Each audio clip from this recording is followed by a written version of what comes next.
What if I told you that some black people were already free in America long before slavery became the law of the land? And not only were they free, but they were literate, skilled, and in many cases, more urbanized and accomplished than many white Americans of their time. This is the part of history you were never taught. We often hear about slavery as the starting point of the Black American experience. But buried deep beneath the mainstream narrative lies a forgotten legacy of free black men and women who defied the odds, built their communities, and laid the foundation for generations of black excellence. Click the like button as we uncover the untold story of these pioneers, the free black class that existed centuries ago. This is the story of how a small group of educated, urbanized black Americans shaped this country, only to be written out of its history books. This is the true story of America's other black history, hidden, powerful, and long overdue for recognition. What if we told you that before slavery was written into the laws of America, there were already black men and women who were free living, working, and even thriving in the New World? This might sound unbelievable, but it's true. In the early 1600s, long before slavery became the brutal institution we associate with American history, the first Africans who arrived in Virginia in 1619 were not considered slaves. They were classified as indentured servants, just like thousands of poor Europeans at the time. These individuals worked under contracts, served for some years, and were then granted their freedom. Some were even given land. Historical records show that free black people existed in America before slavery was legally enacted.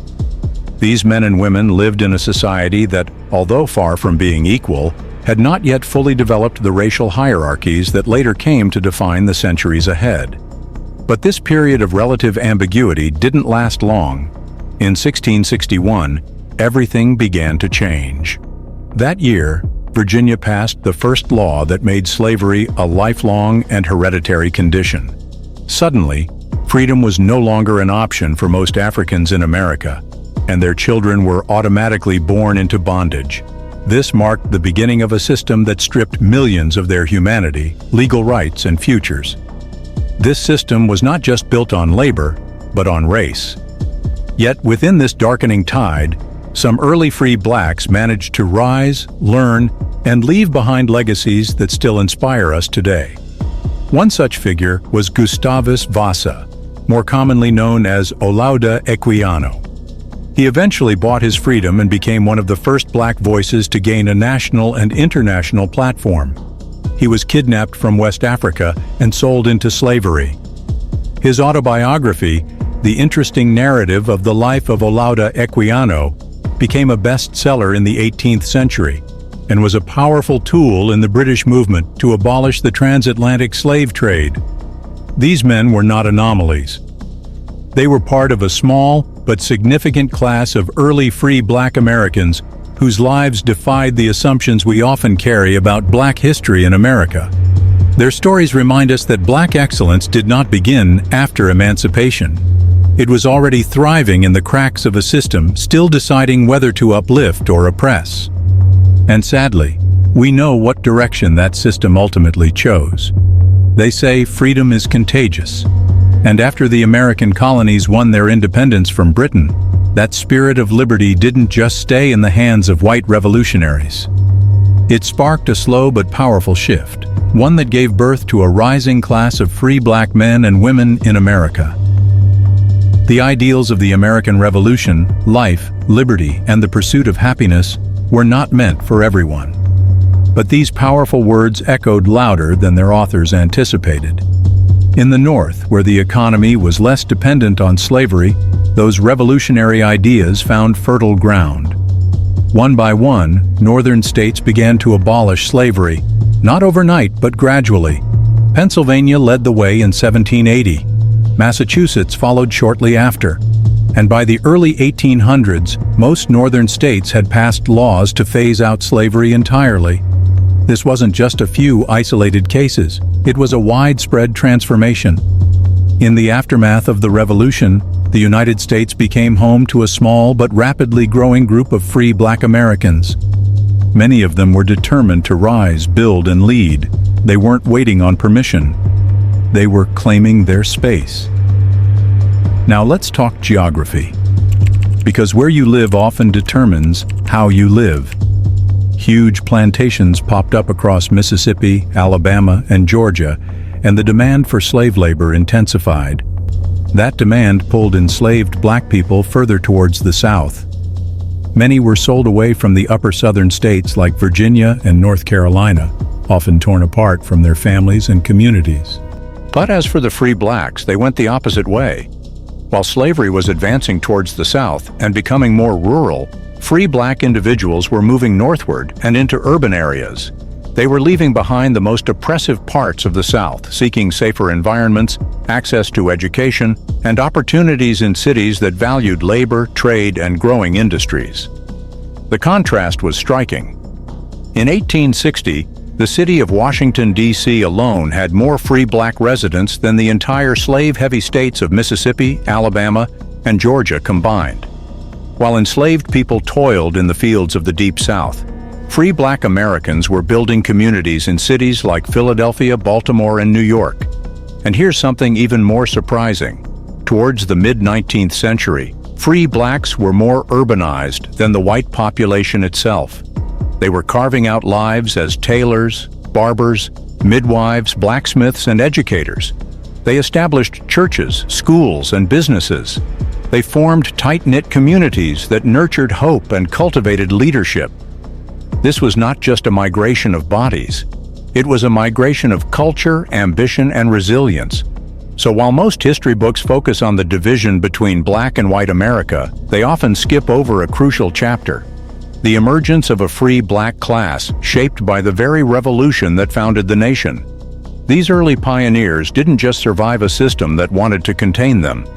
They began, against all odds, to rise. They say knowledge is power, but in 19th century America, it was also a revolution. While the vast majority of black people in the antebellum South were trapped in brutal conditions with no access to books, let alone classrooms, there existed a small but powerful group of free black Americans who were quietly building a legacy of literacy, education, and cultural refinement decades, even a century, ahead of the rest of the population. These were not just individuals who happened to be free by chance. They were visionaries, thinkers, and pioneers, blazing trails in a society that had stacked the odds against them. And their early leap forward in education ripples through generations to come. By 1850, census records show something extraordinary. The majority of free persons of color were literate. That means they could read, write, and often speak with a good command of language that surpassed even some of their white neighbors. This is even more remarkable when you consider that, at the very same time, most enslaved black people were legally prohibited from learning to read. In many southern states, it was quite literally illegal to teach a slave to read. The idea of a book in the hands of an enslaved person was seen as a threat, a danger to the status quo. Yet, in cities like Baltimore, Philadelphia, and Washington, D.C., free black men and women were publishing newspapers, organizing literary societies, and even running their schools. Some, like Benjamin Banneker, were publishing almanacs and advising presidents. Others were quietly accumulating books, passing on their knowledge, and creating a rich cultural foundation for future generations. This urban lifestyle offered access to libraries, workshops, newspapers, and political discourse, things that were utterly foreign to the enslaved South. The children of free black families were attending school regularly and, in some cases, moving further to higher education. It's no coincidence that many of the towering figures in black intellectual history trace their lineage directly to this early class of free African Americans. Names like W.E.B. Du Bois, Charles Waddell Chestnut, Thurgood Marshall, and John Hope Franklin weren't just born into brilliance. Many of them were descendants of these 19th century free black families who had the tools, the discipline, and the cultural advantage to thrive, despite a world that told them otherwise. Take Du Bois, for example, the first black man to earn a Ph.D. from Harvard. His grandfather was a free man of color who had access to land, education, and social status in Massachusetts. That head start wasn't luck, it was a legacy. Or consider Thurgood Marshall, who was the first African-American Supreme Court justice. His great-grandfather was a freed slave who went on to become a landowner and taught his children the value of education and perseverance. These were not isolated cases, they were part of a broader pattern. And yet, this remarkable group never accounted for more than 14% of the black population in America. 14%. That's it. But from that sliver of the population came many of the voices who shaped the civil rights movement, rewrote legal doctrine, and demanded justice on the world stage. So while America was still wrestling with whether black people could be human enough to be free, these individuals were already proving they could be brilliant enough to lead. But how did this happen? In many cases, freedom was directly linked to paternity. Some of the earliest freed black Americans were the biological children of white enslavers, often born from coercive and deeply unequal relationships. These children were lighter in complexion and visibly bearing the features of their white fathers. They were sometimes treated differently. In certain instances, those fathers took it upon themselves to grant their children freedom, either during their lifetimes or through written manumissions in their wills. Now, it's important to note that most white enslavers did not free their children, and fewer still offered them a chance at a better life. But in the cases where they did, the difference was significant. Some of these mixed-race children were allowed to live more like servants than slaves. Others were educated alongside white children, and even sent north to attend schools and colleges. One such example was Blanche K. Bruce, who later became a U.S. Senator during the Reconstruction era. Bruce was born enslaved in Virginia. He was believed to be the son of his white owner. Unlike most enslaved people, Bruce received tutoring alongside his owner's legitimate son. That educational foundation became a springboard for a life in public service. There are also accounts of white fathers who quietly arranged for their mixed-race sons and daughters to attend prestigious schools like Oberlin College in Ohio. Financial transactions were often handled by intermediaries to keep the father's identity hidden, maintaining social appearances while paving the way to success for their children. Though such stories weren't the norm, they weren't isolated either. Over time, these mixed-race individuals, especially those with access to education, land, or skilled trades, formed a distinct social class within the broader black community. They were often lighter-skinned, better educated, and more acculturated to the norms of white American society, and in many cases they passed on these advantages to their children, creating a multi-generational legacy of opportunity that stood in stark contrast to the brutal reality that was experienced by the vast majority of black Americans. But this cultural and economic head start wasn't purely the result of skin tone. It was about access to literacy, access to freedom, access to property, and the protection of the law. And while racial features often influenced that access, it was the culture of learning, planning, and professional advancement that truly set these families apart. Towards the mid to late 1800s, this group had become what some scholars describe as the black elite, a class that married largely among themselves, lived in more stable neighborhoods, and took pride in their distinct cultural identity. In cities like Philadelphia, studies show that over 85% of mixed-race men married mixed-race women, forming tight-knit communities who are grounded in education, decorum, and upward mobility. Still, their story rarely makes it into history books. Why? Because it complicates the narrative. It forces us to confront uncomfortable truths about race, privilege, and power, even within communities that were themselves marginalized. But it's these very complexities that make the story of free black Americans so vital, so powerful, and so human.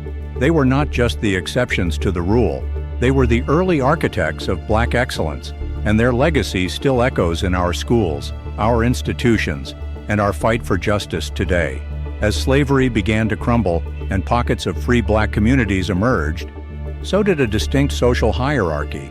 This hierarchy positioned itself firmly inside the black population itself. At the top of this structure was the black elite. This group was a small but powerful class of free persons of color who had gained wealth, education, and status generations, before most others were even allowed to learn the alphabet. This elite group was often lighter-skinned, well-educated, and urban. They began to create a world that mirrored the exclusivity of white high society. They built neighborhoods, formed clubs, established private schools, and curated a culture of refinement that intentionally distanced itself from the recently emancipated masses. Let's take Philadelphia as an example. In the 19th century, it wasn't just any city, it was a symbol of black excellence. And in this city, 85% of mulatto men married mulatto women. This wasn't random, it was deliberate. It was about preserving a certain standard, a cultivated image of advancement, progress, and respectability. To many in this group, skin tone and pedigree weren't just biological features, they were social currency. This wasn't simply about colorism or shallow preferences. Underneath all of it was a deeper cultural gap that was born out of access, opportunity, and upbringing. The children and grandchildren of free blacks had been attending schools, reading newspapers, and forming businesses while most other black families were still shackled by the chains of slavery. This long-standing head start created real, measurable differences in daily life. Statistically, elite black neighborhoods had lower crime rates, higher literacy levels, and a greater percentage of children in school. They had better housing and, in many cases, owned property at rates that exceeded even some working-class white communities. These achievements, while impressive, also came with a cost, a growing wall of separation. The elite often saw themselves not just as successful, but as a distinct breed, cut from a different cloth. Their churches, fraternities, and social halls quietly kept the newly freed, uneducated, and darker-skinned blacks at arm's length. And behind closed doors, there was talk, whispered critiques of behavior, speech, and dress. The very same social standards they had used to prove their worth to the white world, they now turned inward on their people. It was a paradox. They fought for racial justice in public, demanding rights, access, and dignity for all. But in private, they sometimes built barriers just as high as the ones they sought to tear down. To be part of this elite circle, money and a light complexion helped. But they weren't everything. Behavior mattered. Those who followed the rules of refinement, who spoke properly, carried themselves with poise, and adhered to the cultural codes, could sometimes rise through the ranks, regardless of background. But for many, the gate remained firmly shut. Across the country, from New Orleans to Boston, Washington, D.C. to Charleston, the pattern continued.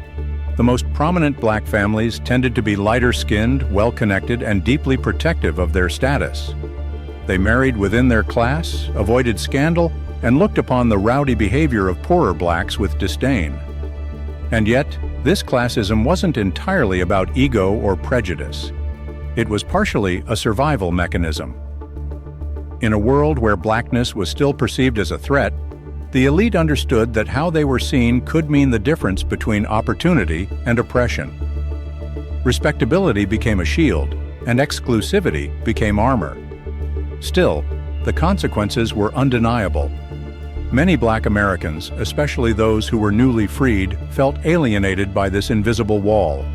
They were told to uplift the race, but found themselves excluded from the very platforms that promised them liberation. This internal divide created wounds that history often overlooks. But it shaped everything, from politics to art, from education to civil rights. It taught us that freedom is complex, and that even within the struggle, lines can be drawn not just by oppressors, but by our own. In the end, the black elite of early America left a legacy that is both inspiring and complicated. They were pioneers, proof of what black excellence could look like against all odds. But they were also human, flawed, cautious, and sometimes consumed by the very system they tried to overcome. And their story is one we must remember, not just to honor their rise, but to learn from the walls they built along the way. They were too black for white society, and too different for the rest of their people. The free black elite in America walked a razor's edge. On one side, they were fighting tooth and nail against white-imposed segregation, racism, and exclusion. But on the other side, they were building invisible walls of their own. Walls that separated them from the very people they claimed to represent. This is one of the most fascinating and least discussed ironies in American history. As the 19th century progressed into the early 20th century, America's black elites were leading protests, penning essays, and marching through city streets demanding justice and equal treatment from white America. They were educators, doctors, lawyers, and journalists, many of them descendants of the free persons of color who had been urbanized and literate generations before emancipation. But in private, behind the curtain of public advocacy, they often turned their backs on those they considered beneath them, especially the newly freed or recently migrated black families from the Deep South. These newcomers, who were often rural, poor, and unaccustomed to urban living, carried with them the scars of generations of plantation life. They brought their own culture, mannerisms, dialects, and behaviors that were vastly different from the polished, middle-class values of the northern black elite. To the elite, this wasn't just a difference, it was a threat to their hard-earned social standing, a threat to how white society perceived black people as a whole. White America rarely saw the nuance. It painted all black people with a single brush. So when the so-called black rednecks, a term used historically to describe southern black migrants from agrarian backgrounds, began arriving in droves during the Great Migration, tensions exploded. Northern cities saw entire neighborhoods transform almost overnight. Black elites who had enjoyed relative stability and respect in certain urban circles now found themselves being lumped in with those who didn't share their speech, their values, or their level of education. And this wasn't just frustrating, it was infuriating, because for decades these educated, refined black men and women had struggled to differentiate themselves to prove that they were not a stereotype. They had invested in education, maintained strict codes of behavior, and formed tight-knit, exclusive communities built on status and decorum. Now, all of that was being undone in the eyes of the dominant society. To many white Americans, there was no difference between the distinguished professor and the field hand, between the mulatto doctor and the southern laborer. But here's where it gets even more complex. Despite their private frustrations, black elites couldn't publicly distance themselves. They couldn't criticize or isolate their southern brothers and sisters, at least not openly.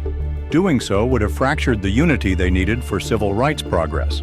It would have revealed the very classism they were trying to accuse white America of perpetuating. So, they pressed on with the protests. They wrote articles. They stood at podiums demanding racial equality and an end to injustice for all black Americans, regardless of background. But behind closed doors, many of them set strict social standards, drawing clear lines about who could be welcomed into their circles. Marriage was often limited to those of similar complexion or educational background. Behavioral expectations were non-negotiable. It wasn't just about skin color, but mannerisms, vocabulary, etiquette, and ambition. There were unspoken rules, and if you didn't meet them, you simply didn't belong. This internal tension, this quiet civil war within black America, reveals a deeper truth. Racial identity is not monolithic. Even within oppressed groups, there are hierarchies, divisions, and cultural battles being fought beneath the surface. And the tragedy was, the larger society rarely acknowledged this complexity. Instead, it responded to the loudest behavior, the most visible stereotype, often reinforcing barriers that harmed everyone, regardless of class or character. In the end, the free black elite learned a hard truth. No matter how articulate, educated, or refined they were, America's racial lines didn't blur just because they had crossed class lines. But still, they persisted in pushing for a future that one day might see them as more than the color of their skin or the place of their birth. And that's the bittersweet legacy of the double barriers they fought on both sides of the divide. Before America enshrined slavery into law, some free black men and women lived, worked, learned, and led. Their existence defies the common narrative that all early black people in America were bound in chains. These were people of vision, scholars, entrepreneurs, architects, and orators who carved out space for dignity and excellence in a world that sought to deny them both. And yet, their stories have been buried, overlooked in classrooms, textbooks, and mainstream media. We remember the brutality of slavery, as we must, But we rarely hear about the black pioneers who rose above it before it even began. The legacy of these free blacks isn't just a footnote, but also a foundation. Their resilience and brilliance lit a torch that guided generations long after them. They weren't just survivors. They were pioneers, thinkers, builders, and leaders. Their story is not just black history, it's American history. Let us remember them, not as exceptions, but as essential chapters in the story of a nation still learning to tell the full truth. Subscribe to this channel for more historical truth.